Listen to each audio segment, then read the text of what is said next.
मराठा समाजाला आरक्षण मिळावं या मागणीसाठी राज्यभर दौरे करणारे मनोज जरांगे पाटील यांच्या शांतता रॅलीचा आज नाशिकमध्ये समारोप होणार आहे। या पार्श्वभूमीवरती नाशिकमध्ये पोलिसांकडून चोख बंदोबस्त जो आहे तो पूर्ण शहरात तैनात करण्यात आलेला आहे। पोलीस बंदोबस्त देखील या ठिकाणी लावण्यात आलेला आहे।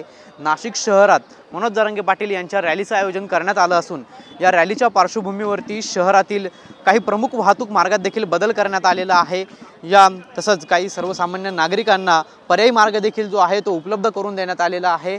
नाशिकच्या तपोवन परिसरातून आडगाव नाका, निमाणी, रविवार कारंजा, मालेगाव स्टँड या परिसरातून मनोज जरांगे पाटील यांच्या या शांतता रॅली जी आहे ती निघणार असून शेवटी ती CBS या परिसरामध्ये येणार आहे। या ठिकाणी ते मराठा समुदायाला संबोधित करणार आहे। मात्र मनोज जरांगे पाटील यांची जी रॅली आहे ती संपूर्ण शहरभरातून निघणार असून या रॅलीमध्ये जवळपास लाखोच्या संख्येने मराठा बांधव उपस्थित राहू शकतात असा अंदाज जो आहे तो या ठिकाणी आयोजकांकडून व्यक्त करण्यात आलेला आहे।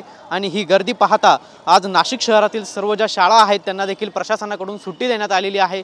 त्याचबरोबर सिटी लिंक बसच्या जवळपास 800 ते 900 फेऱ्या ज्या आहेत त्या देखील रद्द करण्यात आलेल्या आहेत आणि वाहतूक मार्गांमध्ये देखील मोठ्या प्रमाणात जो आहे तो बदल करण्यात आला असून पर्यायी मार्ग देखील उपलब्ध करून देण्यात आला आहे। कॅमेरा पर्सन आकाश येवलेसह पवन येवले, TV9 मराठी, नाशिक।